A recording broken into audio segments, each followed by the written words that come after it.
Colin Powell, former U.S. Secretary of State, dies of COVID complications. Tributes are being paid to former U.S. Secretary of State Colin Powell, who has died of COVID-19 complications aged 84. The former top military officer died on Monday morning, his family said.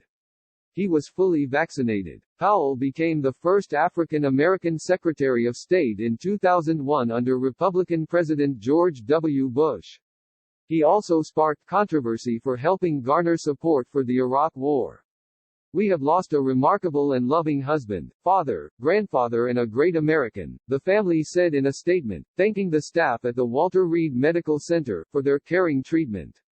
Powell had previously been diagnosed with multiple myeloma, a type of blood cancer which may have made him more susceptible to COVID symptoms, according to U.S. media, as well as Parkinson's disease. Former President Bush was among the first to pay tribute to a great public servant, as well as a family man and a friend, who was such a favorite of presidents that he earned the Presidential Medal of Freedom twice.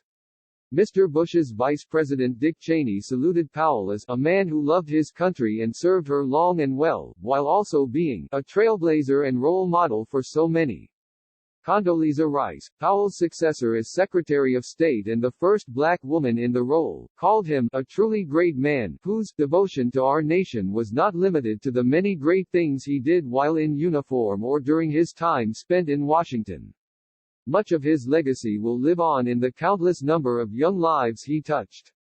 Current Secretary of State Antony Blinken called Powell's life a victory of the American dream.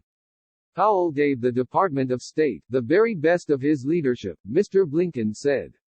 He never stopped believing in America, and we believe in America in no small part because it helped produce someone like Colin Powell. Former UK Prime Minister Tony Blair, who worked closely with Powell during the early years of the Iraq War, said he was someone of immense capability and integrity, who was a great companion, with a lovely and self-deprecating sense of humor. Remembrances also poured in from prominent African American leaders. Civil rights activist Al Sharpton called him a sincere and committed man, while members of the Congressional Black Caucus praised his legacy of valor and integrity.